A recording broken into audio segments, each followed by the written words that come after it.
In the headlines, Maiduguri residents lament second PMS pump price hike. Mesoma Ejikeme apologizes to JAMB before House of Representatives panel begs for mercy. Federal High Court jails 3 Vietnamese, 1 Cameroonian to 6 years imprisonment over wildlife trafficking.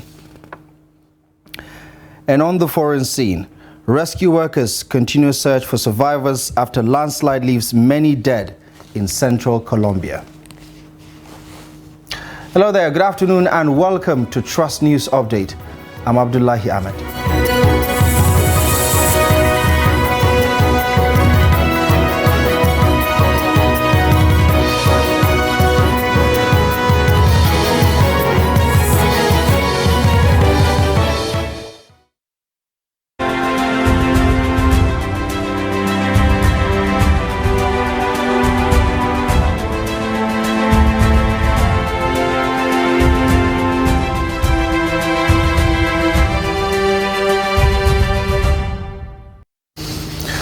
We begin the update in Borno State, where residents of Maiduguri, the state capital, have expressed their dissatisfaction with the recent hike in a pump price of PMS since the removal of subsidy on the product. Speaking on Trust TV, Trust TV correspondent, a cross-section of residents lamented how the new pump price will further exacerbate the high cost of living in the country by inflating the price of goods and services. For me, 200 is okay. 200, 250 a liter is okay. But 650 is too much. 400 we are complaining, 550 complaining, 650 it's too much. We won't be able to come to work, meet up, because where they pay us 300, and if you don't come to work, how are you going to survive? We don't have any source of living. It's too much. We won't be able to cope. Because people are suffering, people are crying there and there. No food, no place. There's no way for people to eat food because of the foreign. And the second, let government also break everything down. Mostly the transport fare, so that the first subsidy that they will break it down for us. As we now I'm going home now. I'm going to go. Coming 150. Now I'm going to university. I'm going to pay double transport. So let it happen so that you break everything down. The salary, how much is the salary of the workers in Nigeria? The minimum wage is how much? As you can see, how much? Even if you are receiving more than 200,000, how much do you go the food stop? Your children and you have people surrounding you, all they are expecting from you. So please the government has to look maybe to increase the minimum wage so that it will assist the workers. Well, similarly, here in Abuja, residents have continued to decry the recent increment in the pump price of petrol from 500 to 537 naira to over 600 naira per litre. According to some, the increase will worsen the already precarious economic situation in the country, as they call on the Tinubu administration to step in and mitigate the impact of subsidy removal. Trust TV correspondent Noel Sampson has more. Across the length and breadth of the FCT, residents are unhappy despite efforts by those in authority to justify the actions of the federal government. To them, what matters is that life is increasingly becoming more difficult with each passing day. A lot of people already are hungry. They cannot afford basic meals with the old price. Now imagine how the old prices is now going to affect a whole lot of Nigerians. More people are going to become poorer. More middle class people are going to come down to become poor people, and it's just having a very bad effect on all of us. I have spent ×3 on my normal transportation budget in the last 1 month. Seriously, it is really painful and we don't know what to do. I think the government should also look at it and know what to do for the masses. So we can also, like the palliative of a thing, and also provide a bus for passengers and other things. So the workers are not going out anymore. People are losing their job. But the National Retention Agency, NOA, at an engagement with the media, says the increase in the price of fuel is part of the new realities and the petroleum industrial ecosystem under deregulation. Director General of the agency, Garba Abari, explained that under deregulation, prices will go up and come down depending on the market forces. The recent price hike in the price per liter of petrol is being seen by the public as another increase in the price of petrol by the government. This is a wrong impression, and the public needs to be educated on this. What is actually happening is the new reality in the petroleum industry ecosystem under the regulation. Prices will go up and down depending on market forces. This is the reality under the regulation, and the people need to be aware. Meanwhile, the Nigeria Labour Congress has released a press statement condemning the recent fuel price hike. Noel Samson, Trust TV News, Abuja.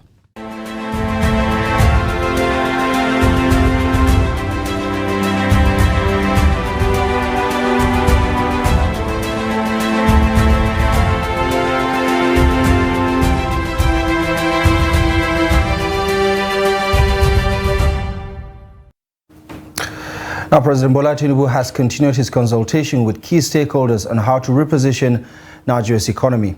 The President and Vice President Kashim Shettima met with Senate President Godswill Akpabio and governors of Imo, Kwara, Lagos and Ogun State at the Presidential Villa in Abuja.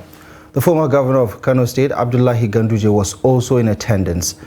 Special advisor to the President on Special Duties, Communications and Strategy, Dele Alaki, says the meeting looked at how to finalize arrangement on the distribution of palliatives to cushion the effect of subsidy removal in the country. The presidency had earlier proposed the distribution of grains and fertilizers for free to farmers as part of measures to boost food security across the country. Now, the JAMB candidate at the center of the recent fake result controversy, Mmesoma Ejikeme Joy, has apologized to the board as well as Nigerians over her actions. She tendered her apology during an investigative hearing organized by the House Committee on the alleged manipulation of her result. Here's the report. Mmesoma Ejikeme was caught in the web of manipulation of a JAMB result, where she scored 249 but instead jacked it to 362 to gain undue advantage over her peers during the recently concluded UTME examination. Mmesoma, who asked for forgiveness, blamed her action on ignorance, saying she has learned her bitter lesson from the whole episode. I apologize for all the apportioned blame and all the pains I've caused. I want to emphasize that ignorance played a significant role in my misguided action. I lacked a clear understanding of the far-reaching consequences and the impact my actions would have. Words cannot adequately describe the depths of pain I feel for letting you down. This is the first time in my life and academic studies that I will be accused for any form of misbehavior. Therefore, I plead for leniency and total forgiveness for my misconduct. Members of the committee who took turns to advise Mmesoma on the need to turn a new leaf after learning a bitter lesson from her experience also commended JAMB for its thoroughness. You mentioned that there was an article sometime in August last year, and that article tended to encourage fraud, if I understood you well, because it said how you can score high, but aside from that, had a number that was sort of indicative that if you contact that number, certain things can happen. You almost said it's possible that that could have led to a few of the infractions that you have. Not just from Mmesoma, in your words, you have others that you're investigating. For the previous years, you also have had issues. Some people are locked up somewhere by virtue of the fact that they are appearing before a court. Sada Sodi Federal Lawmaker Castina. Earlier, the registrar, JAMB, Isiaka Oluyede, had explained steps it took to ensure that the UTME is protected to make sure that it meets the objectives of ensuring that it ranks its candidate rightly. Now, the chairman of the Independent National Electoral Commission, Professor Mahmood Yakubu, and his national commissioners on Wednesday met with members of the various transport unions with which the commission engaged during the 2023 general elections. At the meeting, Yakubu says the success of any election primarily depends on the ability to deploy personnel and materials to various locations, noting that Nigeria's elections logistics deployment is the biggest so far, and as such comes with perennial challenges. According to the national chairman of INEC, the deployment of logistics over time is now compounded by issues of infrastructure and insecurity. He therefore urged the stakeholders at the meeting to lend their wealth of experience to discussions in order to identify areas of strengths and weaknesses for immediate improvement in forthcoming elections, especially the 3 off-circle governorship elections in Bayelsa, Imo, and Kogi State scheduled to hold on Saturday, 11th of November 2023. The INEC chairman noted that in line with the Commission's policy, when the review engagements are completed, a comprehensive report will be prepared. At the national level, with the Commission's frontline officials, the electoral officers. We also considered it appropriate to interface with transport providers to review logistic arrangements by inviting the leadership of the National Union of Road Transport Workers, the National Association of Road Transport Owners, and the Maritime Workers Union of Nigeria. There is no doubt that the success of any election primarily depends on the ability to deploy personnel and materials to various locations. In Nigeria, this involves the biggest logistics deployment the nation periodically undertakes across vast terrains and often difficult topography. There is no logistic activity that this nation undertakes in peacetime or even in wartime like elections. And in 2023, for the general election, we produced well over 1.5 million identity cards for polling and collation agents. Number 7, election security. Number 8, election day processes with reference to forward logistics in terms of transportation of personnel and delivery of materials to registration area centers and the polling units, including specific issues of engagement with transport unions and the implementation of state-level obligations.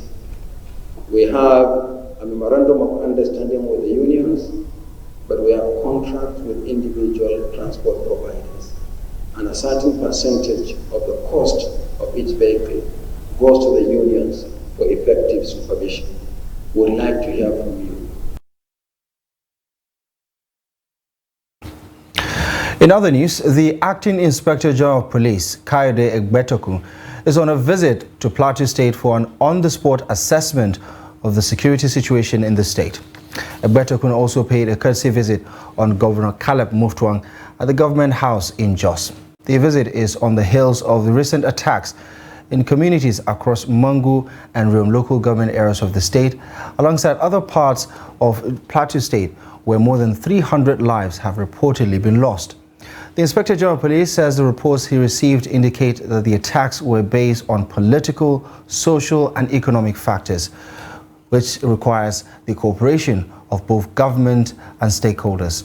He added that the perpetrators of the evil acts will be overpowered with the collaboration of other security agencies. The police boss acknowledged the efforts of Governor Mutfwang in supporting the police in the discharge of their duties, saying the security situation was an opportunity for the force to return the favor. He says that he would also visit some parts of the state as part of his assessment tour. Now, a federal high court sitting in Lagos on Thursday sentenced 4 foreigners to 6 years imprisonment for wildlife trafficking. The convicts are 3 Vietnamese, Phang Viet Chi, Fang Fong Kwang and Duang Vang Teng, and a Cameroonian, Mori Berete. Justice Yelim Ogoro convicted the four following the plea of guilty to an amended 4-count charge after they entered a plea bargain with the Nigeria Customs Service. Specifically, the court sentenced each of the four men to 3 years in prison on the first count of the sum of 500,000 naira each as a fine in lieu of imprisonment.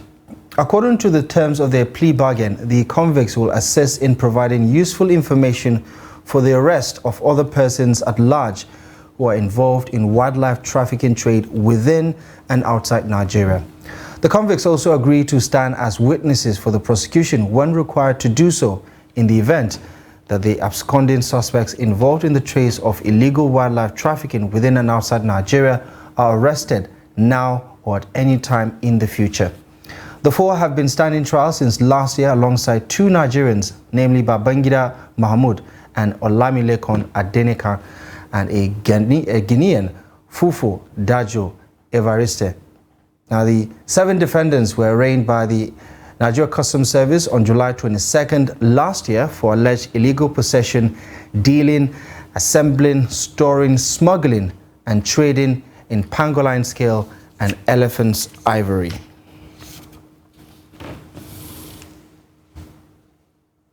You're watching the news update on Trust TV. Still to come. Traders want the resumption of Kano Nguru train service. We have details of this and many more stories coming up ahead.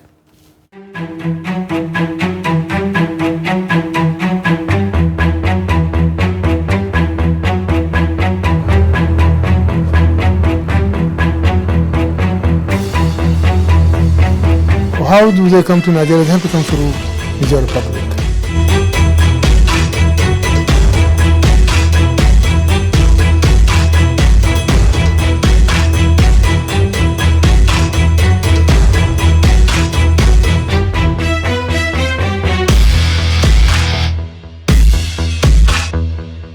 Welcome to News Hour on Trust TV. The Coalition of Northern Group, CNG, Petition followed consultations and meetings. Hello and welcome to the News Hour on Trust TV. I am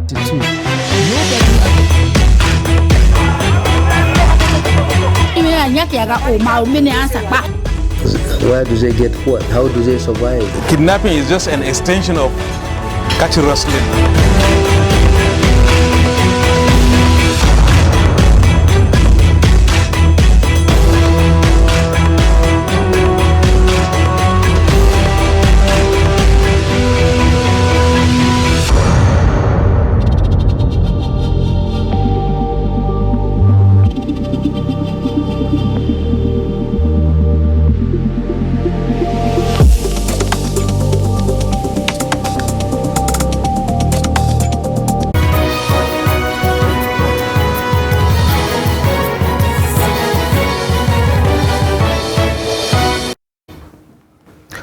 Welcome back to the news update on Trust TV, and thank you very much for staying with us. Here's a quick recap of our top stories at this hour. Maiduguri residents lament second PMS pump price increase. Mesoma Ejikeme apologizes to JAM before House of Representatives panel as she begs for mercy. Now, most streets in Makurdi, the Benue State capital, remain in a deplorable state following years of decay and neglect. Jimmy Azande reports that residents are concerned about the infrastructure collapse across the state, while urging the Hyacinth Alia administration to revamp and rehabilitate the entire state infrastructure. His report. Whenever it rains, Makurdi streets and roads in the state capital become death trap for motorists like this popular new Otukpo road.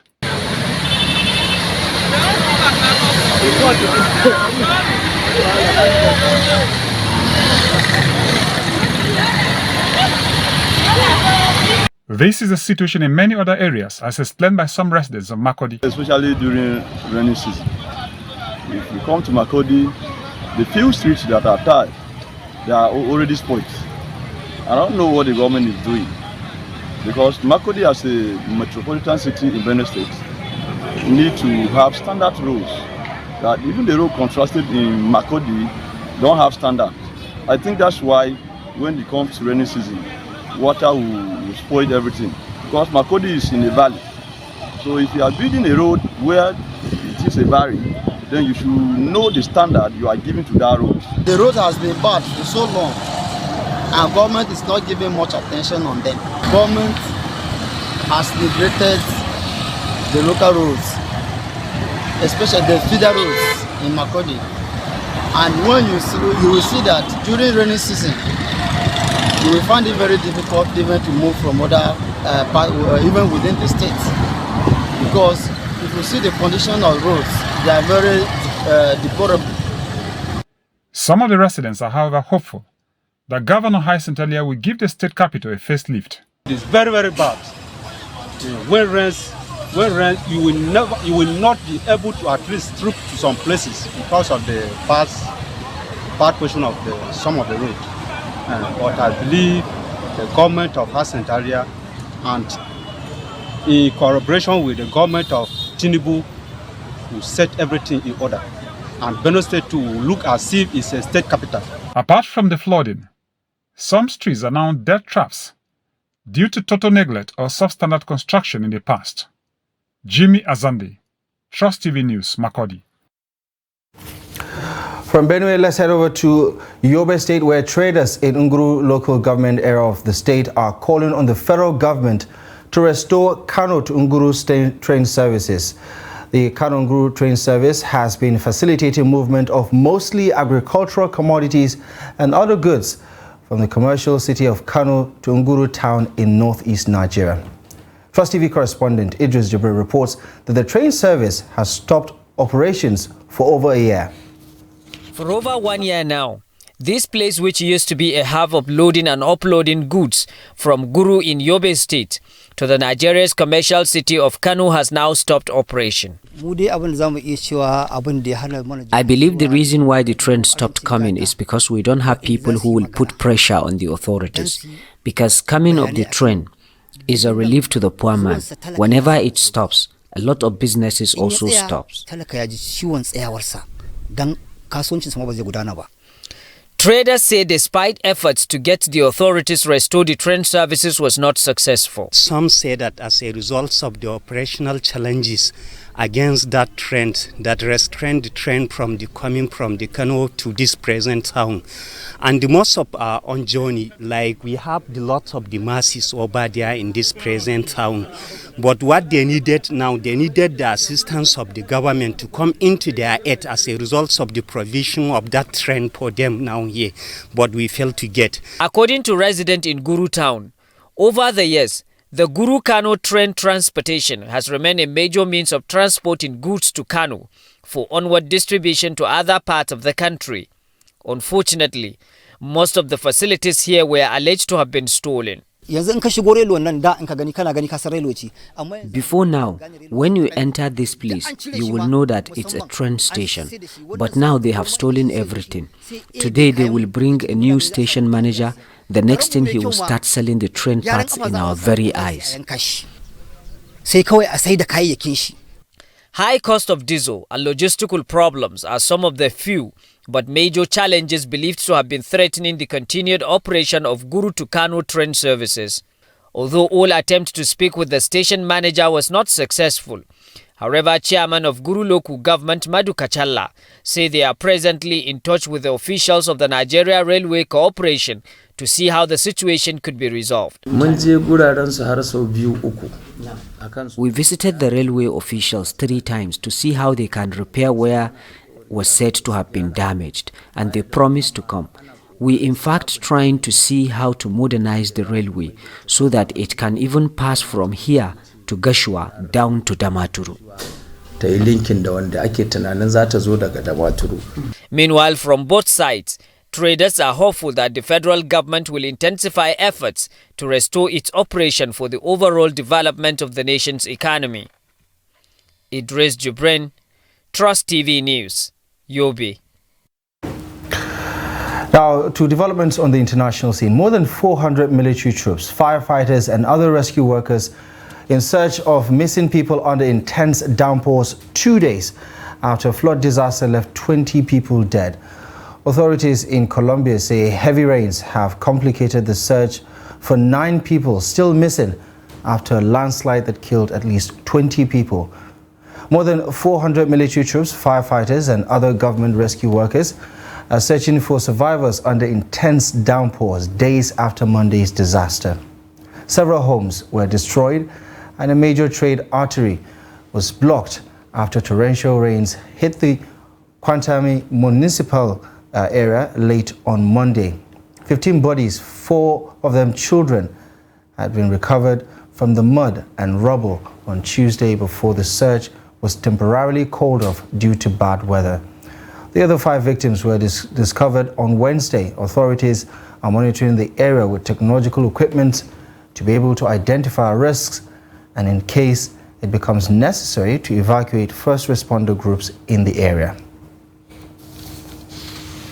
And in sports, co-hosts New Zealand and former champions Norway kicked off the Women's World Cup on Thursday in Auckland after a short opening ceremony.